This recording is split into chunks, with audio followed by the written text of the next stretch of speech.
I want you to turn to Ephesians chapter 5. എഫേസ്യ ലേഖനം 5-ാം അധ്യായത്തിലേക്ക് നമുക്ക് വരാം. This is the most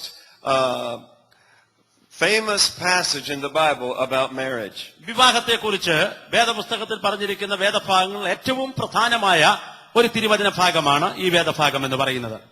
Often we read it in wedding ceremonies. സാധാരണയായിട്ട് നമ്മൾ വിവാഹ ശുശ്രൂഷകളിൽ മറന്നുപോകാതെ വായിക്കുന്ന ഒരു വേദഭാഗം കൂടെയാണ് എഫേസ്യ ലേഖനം 5-ാം അധ്യായത്തിൽ ഇപ്പോൾ നമ്മൾ വായിക്കുവാൻ പോകുന്ന തിരുവചന ഭാഗം. Now we're not going to read the whole passage tonight. ഇന്ന് രാത്രി അത് മുഴുവനും വായിക്കുവാനല്ല പോകുന്നത്. I want you to notice verse 22. 22-ാം വാക്യം.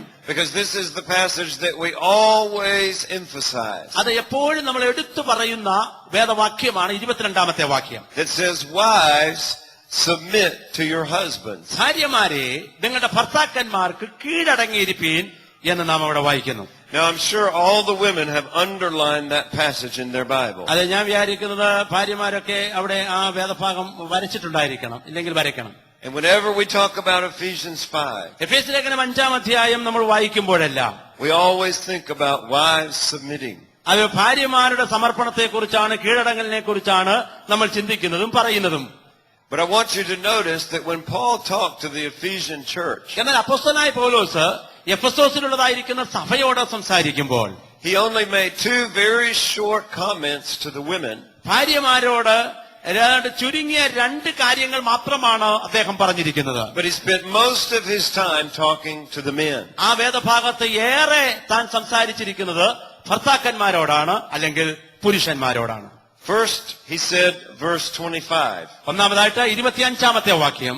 Would you read 25 and 26? 25-26 വാക്യം ജിജി. ഭർത്താക്കന്മാരെ, ക്രിസ്തുവും സഭയെ സ്നേഹിച്ചതുപോലെ നിങ്ങളുടെ ഭാര്യമാരെ സ്നേഹിപ്പീൻ. അവൻ അവളെ വചനത്തോടുകൂടിയ ജലസ്നാനത്താൽ വെടിപ്പാക്കി വിശുദ്ധീകരിക്കേണ്ടതിനും. And then read verse 28. 28-ാം വാക്യം. അവണ്ണം ഭർത്താക്കന്മാരും തങ്ങളുടെ ഭാര്യമാരെ സ്വന്തം ശരീരങ്ങളെപ്പോലെ സ്നേഹിക്കേണ്ടതാകുന്നു. ഭാര്യയെ സ്നേഹിക്കുന്നവൻ തന്നെത്താൻ സ്നേഹിക്കുന്നു.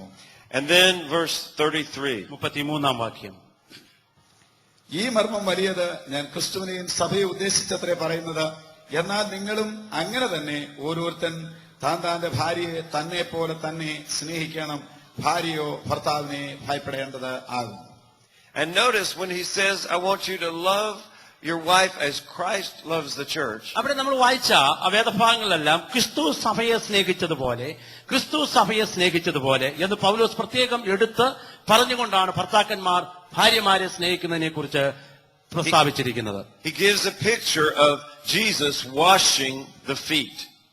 കർത്താവായ യേശുക്രിസ്തു തന്റെ ശിഷ്യന്മാരുടെ കാൽ കഴുകുന്ന ആ ഒരു ചിത്രമാണ് വാസ്തവത്തിൽ ഈ വേദഭാഗത്ത് നമുക്ക് ദർശിക്കുവാൻ കഴിയുന്നത്. You remember that right before Jesus, he washed the feet of his disciples. കർത്താവായ യേശുക്രിസ്തു ക്രൂശീകരിക്കപ്പെടുന്നതിന്റെ തൊട്ടു മുൻപായിട്ട് തന്റെ ശിഷ്യന്മാരുടെ കാലുകൾ കഴുകുന്ന യേശുവിനെ നമുക്ക് കാണുവാൻ കഴിയുന്നു. The Son of God knelt down on the ground and did the work of a slave. ദൈവത്തിന്റെ പുത്രൻ മുഴങ്കാൽ മടക്കിക്കൊണ്ട് തന്റെ ശിഷ്യന്മാരുടെ കാലുകൾ കഴുകുന്നത് നാം ദർശിക്കുന്നു. And that is the same picture that's used here about a husband serving a wife. അതേ ഭാഗം തന്നെയാണ്, അതേ ചിത്രം തന്നെയാണ്, അതേ ആശയം തന്നെയാണ് ഒരു ഭർത്താവ് ഒരു ഭാര്യയെ ശുശ്രൂഷിക്കുക എന്ന് പറയുന്നതിൽ അപ്പോസ്തലൻ ഉദ്ദേശിക്കുന്നതായിരിക്കുന്ന കാര്യം. Now sometimes our culture says we don't do that here.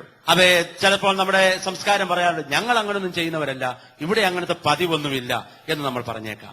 You may say, well, in India we don't do that. ഇന്ത്യയിൽ ഞങ്ങൾ അങ്ങനൊന്നും ചെയ്യാറില്ല. Husbands don't serve wives. ഭർത്താക്കന്മാര് ഭാര്യമാരെ ശുശ്രൂഷിക്കുന്ന പരിപാടിയൊന്നും ഈ രാജ്യത്തില്ല. But I want to ask you again. വീണ്ടും എനിക്ക് നിങ്ങളോട് ചോദിക്കാനുള്ള ചോദ്യം ഇതാണ്. Do you want your culture or do you want the kingdom of God? നിങ്ങൾക്ക് നിങ്ങളുടെ സംസ്കാരമാണോ ആവശ്യമായിരിക്കുന്നത്, അതോ ദൈവരാജ്യമാണോ നിങ്ങളുടെ ജീവിതത്തിൽ വിഷയമായിരിക്കുന്നത്? If Jesus Christ could get down on his knees and wash dirty feet of the men that followed him, കർത്താവായ യേശുക്രിസ്തുവിന് തന്നെ അനുഗമിച്ചുകൊണ്ടിരുന്നതായ ശിഷ്യന്മാരുടെ വൃത്തികെട്ട കാലുകൾ കഴുകുവാൻ വേണ്ടി അവിടെ മുഴങ്കാൽ മടക്കി അത് ചെയ്യുവാൻ കഴിയുമായിരുന്നു എങ്കിൽ, then a husband can serve his wife and do things to help her around the house. അതേ വീട്ടിൽ അവൾ ചെയ്യുന്നതായിരിക്കുന്ന കാര്യങ്ങളിൽ അവളെ സഹായിക്കുന്നതിൽ തീർച്ചയായും ഭർത്താക്കന്മാർക്ക് അവളെ ശുശ്രൂഷിക്കുവാനും സഹായിക്കുവാനും കഴിയും.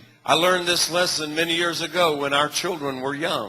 ഞാൻ പല വർഷങ്ങൾക്ക് മുമ്പ് ഞങ്ങളുടെ കൊച്ചു കുഞ്ഞുങ്ങളായിരിക്കുമ്പോഴാണ് വാസ്തവത്തിൽ ഈ പാഠം ഞാൻ പഠിച്ചത്. We had our children very close together.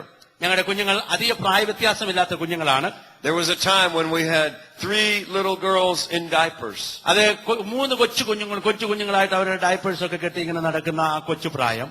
And sometimes I would come home from work and my wife was so tired. ചില സമയത്ത് ഞാൻ ജോലി കഴിഞ്ഞ് വീട്ടിലേക്ക് വരുമ്പോൾ എന്റെ ഭാര്യ വളരെ ക്ഷീണിച്ച് തളർന്നിരിക്കുന്ന കാഴ്ചയാണ് ഞാൻ കണ്ടിട്ടുള്ളത്. We don't have servants in America like some of you have. ഇവിടെ ഇന്ത്യയിൽ ഇവിടെ നിങ്ങളിൽ പലർക്കും ഉള്ളതുപോലെ വീട്ടുവേലയ്ക്കൊന്നും ഞങ്ങൾക്ക് അമേരിക്കയിലെ ആളുകളെ കിട്ടാറില്ല. So my wife was doing all the cooking and all the cleaning and taking care of these kids. ആകയാൽ എന്റെ ഭാര്യ തന്നെ വീട്ടിലെ ആഹാരമെല്ലാം പാചകം ചെയ്യുന്നു, വീട് വൃത്തിയാക്കുന്നു, കുഞ്ഞുങ്ങളുടെ കാര്യം നോക്കുന്നു, ജോലിയെല്ലാം അവള് തന്നെയാണ് ചെയ്തുകൊണ്ടിരുന്നത്. And I would come home and she would just be so exhausted. ഞാൻ വീട്ടിലോട്ട് വന്നു കഴിയുമ്പോൾ ആകെ കുഴഞ്ഞ് വശംവദയായിരിക്കുന്ന ഭാര്യയാണ് പലപ്പോഴും ഞാൻ കാണാറുള്ളത്. And I knew that I couldn't just come into that house and sit in my chair. എനിക്കറിയാം, എനിക്ക് വന്നിട്ട് എന്റെ കസേരയിൽ വന്ന് അവിടെ ഇരിക്കുവാനായിട്ട് കഴിയും. Sometimes I would just come to my wife and I would say, honey, tomorrow I want you to take a day off. അതെ, എന്നാൽ ചില സമയത്ത് എന്റെ വീട്ടിലേക്ക് വന്നിട്ട് ഞാൻ എന്റെ ഭാര്യയുടെ അടുക്കൽ പോയിരുന്ന അവളോട് പറയും, നാളെ നീ ഇവിടെ ഒരു ജോലിയും ചെയ്യണ്ട, നാളെ നിനക്ക് അവധി ദിവസമാണ്. I want you to just go with one of your friends and have a fun day. അത് നീ നാളെ നിന്റെ ഏതെങ്കിലും കൂട്ടുകാരോടുകൂടി നിനക്ക് ഒരു ഇഷ്ടമുള്ള ഒരു കാര്യം ചെയ്യാനായിട്ട് നിനക്ക് എവിടെയെങ്കിലും പോകാം, നിന്നെ ഞാൻ ഫ്രീ ആയിട്ട് വിട്ടിരിക്കുന്നു. Go shopping or do what you want to do. ഷോപ്പിങ്ങിനോ അല്ലെങ്കിൽ എന്ത് കാര്യമാണ് നിനക്ക് ചെയ്യാൻ ഇഷ്ടം, അത് ചെയ്യാനായിട്ട് ഞാൻ നിന്നെ സ്വതന്ത്രയായിട്ട് വിടുകയാണ്. And I'll take care of the girls. ഈ പെൺകുഞ്ഞുങ്ങളുടെ കാര്യമെല്ലാം നാളെ ഞാൻ നോക്കിക്കോളാം. Now that was I didn't really know what I was getting myself into. അതെ, ഞാൻ എന്താ വാസ്തവത്തിൽ ചെയ്യാൻ പോകുന്നെന്ന് എനിക്ക് അന്നേരത്ത് അറിയത്തൊന്നുമില്ലായിരുന്നു. Because changing diapers is not my favorite activity. കാര്യം കുഞ്ഞുങ്ങളുടെ ഡയപ്പേഴ്സ് മാറ്റിക്കൊടുക്കുക എന്ന് പറയുന്നത് എന്റെ സാധാരണ ജോലിയല്ലല്ലോ, എനിക്കത് വലിയ ശീലമുള്ള കാര്യമൊന്നുമല്ല. I know some guys who they can't even do that without getting sick. അത് ചില ആളുകളുണ്ട്, അവർ അങ്ങനെയുള്ള കാര്യമൊക്കെ ചെയ്യുമ്പോഴത്തേന് അവർക്ക് ആകപ്പാടെ വല്ലാത്ത അസ്വസ്ഥത, പ്രയാസമൊക്കെ തോന്നാറുണ്ട്. But I took care of those girls the whole day. ആ ഒരു ദിവസം മുഴുവനും ഈ കുഞ്ഞുങ്ങളുടെ കാര്യം ഞാൻ നോക്കും, അവരെ ഞാൻ എന്റെ കൂടെ കൊണ്ട് നടക്കും. And I would feed them their lunch and feed them their snacks. അവർക്ക് ഉച്ചയ്ക്കുള്ള ഭക്ഷണം അവർക്ക് കൊടുക്കും, ഇടയ്ക്കുള്ള ആഹാരം അവർക്ക് കൊടുക്കും. And take them out to the park and we'd have a fun day together. അത് ഞാൻ അടുത്ത പാർക്കിലേക്ക് കുഞ്ഞുങ്ങളെ കൊണ്ടുപോകും, അവിടെ അവരുടെ കൂടെ ഞാൻ കളിക്കും. And my girls love their day with dad. അവരുടെ പിതാവിനോടൊപ്പം ലഭിക്കുന്നതായിരിക്കുന്ന ആ ദിവസം ആ കുഞ്ഞുങ്ങൾക്ക് വലിയ ഇഷ്ടമാണ്, വലിയ സന്തോഷമാണ്. We started doing that regularly.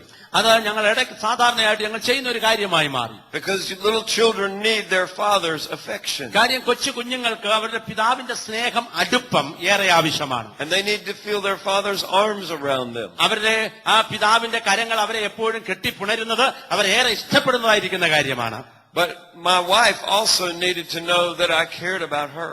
അത് മാത്രമല്ല, ഞാൻ എന്റെ ഭാര്യയെ സ്നേഹിക്കുന്നു, അവളെ കരുതുന്നു എന്നുള്ളതായിരിക്കുന്ന കാര്യം അവളും അറിയേണ്ടതായിട്ടുണ്ട്. Sometimes I would come to her in the kitchen.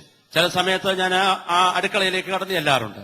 And she was probably very tired from a long day of working with the kids. അത് കുഞ്ഞുങ്ങളോടൊപ്പം പല കാര്യങ്ങൾ ചെയ്ത് താൻ ക്ഷീണിച്ച് ചില കാര്യങ്ങൾ വീണ്ടും ജോലി അടുക്കളയിൽ ചെയ്തുകൊണ്ടിരിക്കുകയായിരിക്കാം. And I would just sneak up behind her at the sink in the kitchen.